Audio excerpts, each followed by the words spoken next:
Hello, Sam. Gentlemen. Hey, Case. Hey, Sean.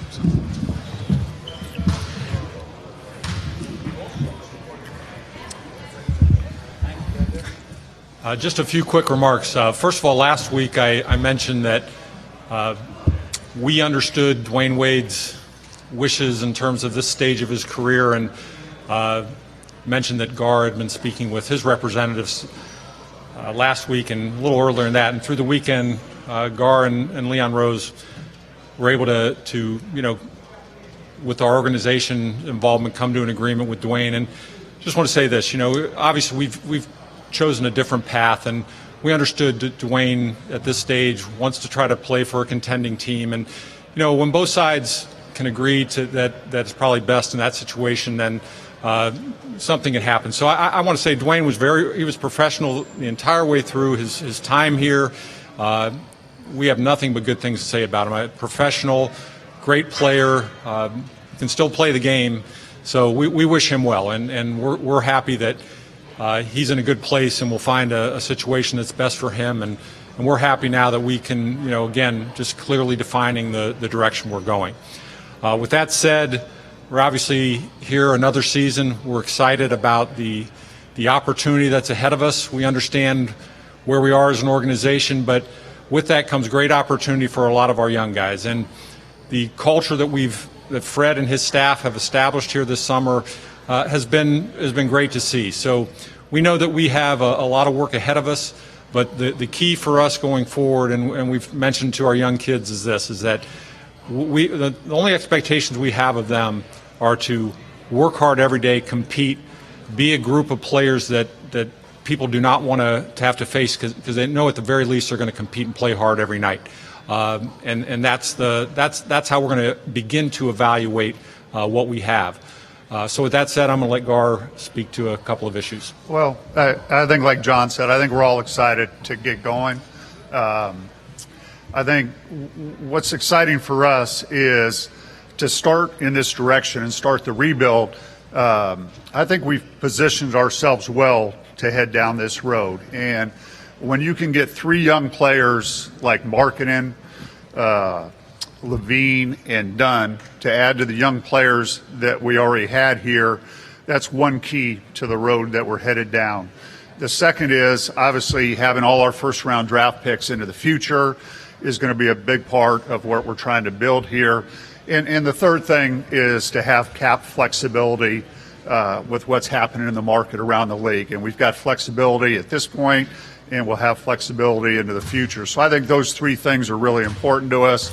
I agree with what John said. It's incredible what's happening in our gym this summer, the culture that's being created, and I think we're seeing improvement, and that's going to be the biggest thing for this team, is that there's a daily emphasis on player development, improvement, competing, and really encouraged by what we've seen with Fred and his staff and our players up to this point.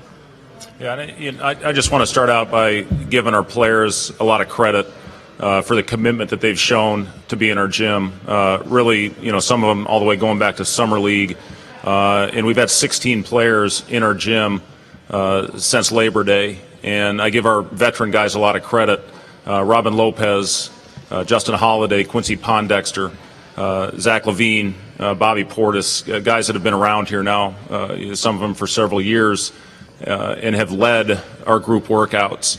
They've shown a tremendous commitment in the weight room as far as getting in shape to play the way that we want, with pace, with great movement and unselfishness. And I've seen that with our guys as they've played pickup, developing great chemistry, going into the season, getting a little bit of a head start heading into training camp tomorrow.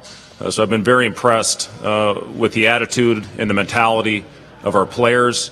The thing that we're going to continue to stress as the year goes on, through the ups and downs, is continuing to play the right way and playing for each other and playing unselfish basketball and playing with pace, whether it's full court or half court, to be a team that goes out there and competes at the highest level on a daily basis, whether it's practice, whether it's a shoot around, obviously in the games, is to go out there and compete and do it for each other.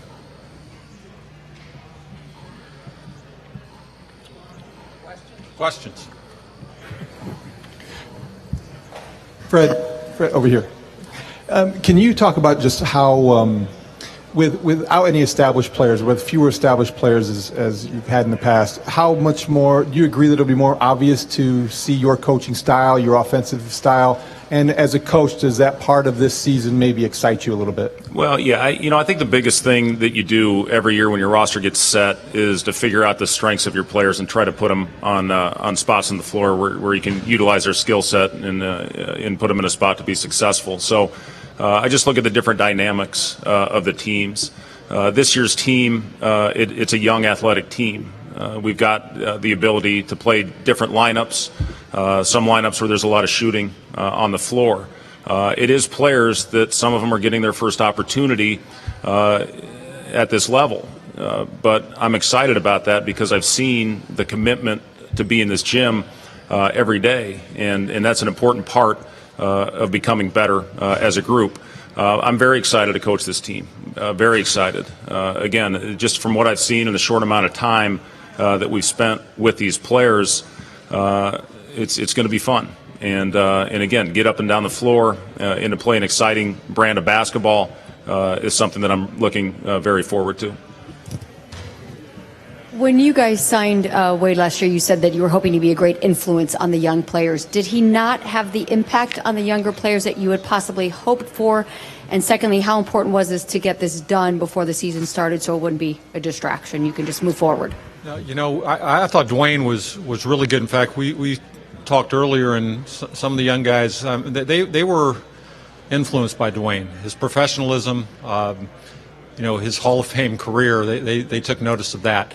The bottom line, Megan, is that we chose a different path. And, when Dwyane acknowledged that he wanted to play for a contender, that he didn't really want to be part of a rebuild, look, we worked with him, and he worked with us, and it became something we were able to do this weekend. So, like I said, we wish him all the best. He'll do great. And, he emphasized that he was proud to wear a Bulls uniform for one time in his life, being from here. So that was something that I know he felt good about.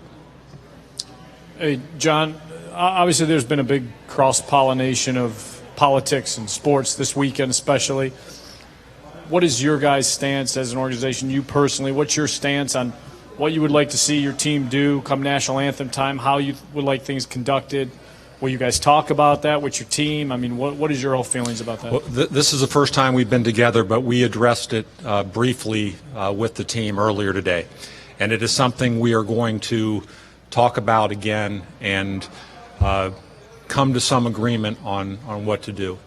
And I'll leave it at that. But we understand the magnitude of what's going on, how divisive things are right now. The great thing about sports is how it can bring people together. And that's what I think you're going to see happen more and more now because of what's going on. But we absolutely have every intention of addressing this further with our team and coming up with some resolution. Well, we're going to come to a consensus as a group. So I want to get in the room. Fred does, Gar does, with the players. We want to hear them out before we address it publicly. Bit loud. There we go. John, both you and Gar have mentioned how important those first-round draft picks are going to be for the next couple of years. This upcoming draft supposedly is going to be loaded. How important is this next draft going to be? Have you seen some of these players, and even already from high school and across the seas? And how often will you go and see some of these players? We've seen, you don't get a chance to see a lot of these guys because we're not allowed to go to high school games any longer, but we are allowed to scout the McDonald's game, the Hoop Summit, some of these. Obviously, anytime, really in any situation you're in, the draft's important. But now, as we go into this new direction of we're rebuilding, the draft is going to be very, very important. So it was key. Like I said, one of the keys is that we have our first-round picks into the future, along with the flexibility and some of the young players. From everything we've studied up to this point, our sense is it's going to be a very good draft, and obviously it's going to be, important. The drafts will be important to us over the next couple of years. John, the preseason rankings by a lot of outlets have not been very kind to the Bulls as to how many wins you might have. What do you tell the fans in general, and when will you know if you're headed in the right direction this season? Well, first of all, the wins and losses are going to take care of themselves. We're not focused on that. We understand better than anyone what we are about to embark on. And that's why I keep saying that the most important thing for us is the culture we have in this building. And it's very hard to define sometimes, but you know it when you see it, when it's positive, and it's positive right now. We're not going to define it by wins and losses. We are going to define it by the professional growth of these young players that we have. They're going to get opportunity. They're not going to be given opportunity just for the sake of opportunity. We talked to them earlier today. They're going to have to work hard and be professional and do the right things in order to earn that. If they do that, they'll get opportunity. And we're going to have to live with young players playing through mistakes. That's a part of this process. There is not a time frame. It's impossible to put that in a timeline. But I can guarantee you that if guys give the same commitment through this entire year that they've given this summer, then we will know what we need to know. And I feel really good about the personal character that we've seen this summer from our young players. This is for any of you guys. You guys have been pretty consistent about being conservative with Zach. Where does he stand on his rehab timeline? And do you guys have an updated timeline as to when he might play? No updated timeline. We're going to follow the doctor's instructions as he continues to see, the medical specialists. We're not going to rush Zach back. But with that said, we're also going to listen. When they say he's ready to play or to practice, we're going to allow him to do that. The one thing I've always found, and it's big, is guys come back from an extended timeout, especially coming off surgery. The biggest thing to me is when they do get the okay to come back on the practice floor is getting them in basketball condition, and that does not happen overnight. You can do so much when you're rehabbing and think you're in great shape, but once you get on that floor and you've got to get in a defensive stance and you've got to run and you've got to do the things that basketball requires, it takes some time. So that'll be the true test of when he comes back, is when he's cleared to be on the practice floor. We'll have to really monitor how he's doing physically and conditioning wise. Have you ruled him out opening night? Well, the timeline certainly does not appear that close. So I think that's a pretty safe bet. Yeah. Zach's eligible for an extension prior to mid-October. How motivated are you to get that done early and not take it into restricted free agency, and how does his health affect those negotiations? Yeah, we've been in touch with his representatives, and Zach knows and his agents know how important he is to us moving forward. Whether we got something done now or in the summer, I don't think is of great importance. What's of importance is that he knows he's a key guy to us, and that we've had real positive dialogue and will continue to do so. Gar, you said previously, before making the decision, you guys to make this decision to rebuild, you've said that rebuilds take 6 to 7 years for teams to get back based off of your research. Is there anything differently that you guys plan on doing to speed that up, or do you anticipate this being a 6 to 7 year thing before you return to prominence? I think I said, it can. Historically, you look at it can, but there's obviously situations where it's been much quicker.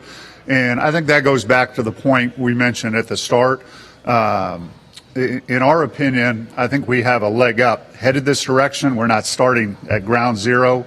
I think because of the 3 young core pieces that we got in the trade, some of the young players that we already have here, and we need them to grow and continue to develop. Having our draft assets as far as first-round picks into the future, and then having flexibility. So we would never put a timeline on it, but I think those things have set the course and put us in that direction and kind of given us a head start as we head down that road. Fred, have you talked to any coaches for advice on how to handle coaching a rebuilding team in the NBA? It can't be easy. And kind of secondly with that, how secure do you feel with your job going in the future with a team like this? Yeah, I have, John. I have talked to several coaches that have been through rebuilding situations. I've gotten some great advice from them. I won't share exactly what those conversations were. But listen, I'm going to go out and try to get this team better every day, starting tomorrow with our first practice at 10 a.m. And our second practice tomorrow at 5 p.m. Going throughout training camp to see growth with our players. Again, I've already seen the work ethic that these guys have and the competitive nature that we're going to have in our camp. As far as, moving forward with myself, every one of us and, that are head coaches, all 30 of us are under a tremendous amount of pressure. But the important thing is to go out every day and prepare your team as well as you can. And I'm confident with my staff, I'm confident myself that we will do that. John, touching on what you said a little earlier, given how divisive things are and what's happened the last couple of days around the country, what would you do to fix it? That's way too tough to answer right now, Andy. So, look, we're going to meet with our team. That's going to be the important thing. I'm not that gifted to answer your question there, but the most important thing for us is our team and how we respond together, and that's what we're going to address. John, a little smaller country than fixing the country. How do you fix the relationship with the Bulls fans and this front office right now? I mean, it's not breaking news that they're not real happy with the job you guys have done. Do you acknowledge that? And secondly, do wins and losses win them back, or is it going to take something more than that to win this group back, where they have trust in you guys? Don't know, Joe. What I will tell you is this, is that, I could sit here and talk about our past record and making the playoffs. We're in a position now where we have supportive ownership and we've defined our direction and we're looking forward. And that's all Gar and I can do every day. Fred's got our support. We believe that, watching how he's handled everything this summer, the way he and his staff have approached this with a more teaching element to it, knowing that we have young players, we're just looking forward. So, Gar and I are fortunate. We acknowledge this all the time, that Jerry and Michael are great. They're great people to work for. I do think that we can win our fans' trust back by showing them that we can put a group of young players out there that care, and show them that there's promise ahead, that we got young guys that could be something going forward. I think it starts with Zach and Chris and Lowry. Those are the three big elements to this rebuild, and then whatever things we do going forward. But we've done it once before. We did it when I first got the job in 2003. Have great confidence we can do it again. This is for any of you. Obviously, Nico just got his deal done yesterday, and he's been working out a lot at the facility this summer. How are you guys feeling about kind of him right now? And with the team option on the second year, is this kind of his last chance to show that he can be that consistent guy that he wanted him to be the last few years? Well, I think we were excited to get a deal done with him and get him under contract. And Fred can talk more about Nico as far as the summer was concerned, but we were encouraged that he was in here all summer and that he's put on a lot of weight. I think it was the first summer since we've had him where he didn't have a commitment as far as international play. And I think that's going to really benefit him now going into camp, that what he's done to change his body and getting some rest and working on his skill and those type of things. The contract to me ended up being a win-win in that we were obviously it took a while to come to terms, but we did come to terms in a situation where I think it could be good for the Bulls and I think it could be good for Nico. So that's, to me, a real positive. John, either you or Gar, at any point this summer, as the Stars have left the Eastern Conference, one after another it seems, and the Western Conference has gotten those, have you ever had a moment where you looked and thought, okay, maybe this wasn't the right off season to do what we did? You can always look back and make judgments. I firmly believe when we sat there draft night and made that deal, it was the right thing to do for the future. I think looking long term and building a solid foundation, we don't regret what we did. Fred, it sounds like you're going to have a competitive training camp, so I'm guessing some spots are up for grabs. But if the season were to start tomorrow, who would be your starting lineup? I don't know. You know what? When we went into last year's training camp, there was 4 spots that were pretty much solidified as far as starters with Rajon, with Dwyane, with Jimmy, and with Robin. I would imagine Robin will be our starting 5. Other than that, the spots are up for grabs. Last year was the 4 spot. Taj was the one that earned it over training camp. So it's going to be an open competition for our spots. And again, that's going to create good, healthy competition. And that's what I've seen from this group, again, for basically the 3 weeks that we've had leading into tomorrow. Hey, Fred, obviously a part of a rebuilding project like this is a desire to get as high a high draft pick for next year. How do you go into a season knowing that, winning games is probably not the number one goal this season?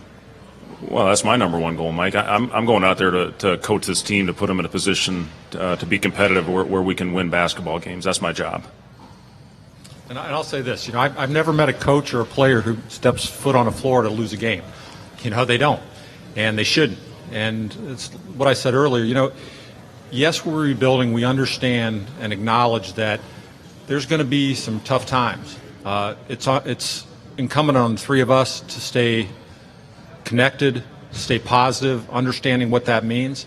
But we're not creating. That's why this summer was so important. This culture and environment of working hard and putting the time in. That's what is sustainable, whether you win or lose. And so we're not here to create a culture of losing. We're trying to create a culture that's building toward things that are sustainable. And that's where there was growth this summer. But we know it. I've been around a long time. Being a young basketball team, it's hard to win in the NBA at a high level. It is. But that doesn't mean that you can't put a team out there that plays the game the right way, works hard, believes in each other. That's what the sport's about, and that's our expectation. If we do that, then I think our future is really bright, and I have no reason to believe that we won't play that way. Fred, on the line about the losing, how do you handle players that may not be able to handle the losing aspect of it? Because some players are just used to winning from winning programs, and now they won't be winning. Well, I think the biggest thing, Cheryl, that you have to do is continue to teach these guys, continue to talk to them, and put them in a position where they're building every day, and to see the growth amongst individual players and also collectively as a group.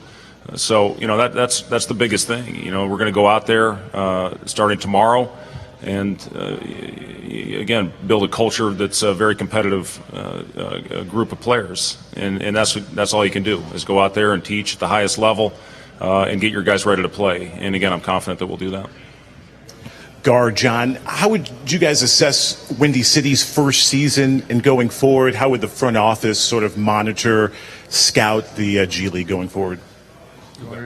I thought it was a real positive, and we were both at a number of games. I think I was at 10 or 12 games during the year. But to us, first of all, it's a great opportunity for us to send young players down during the year. And I think we were one of the top teams as far as how many different guys we sent down during the season.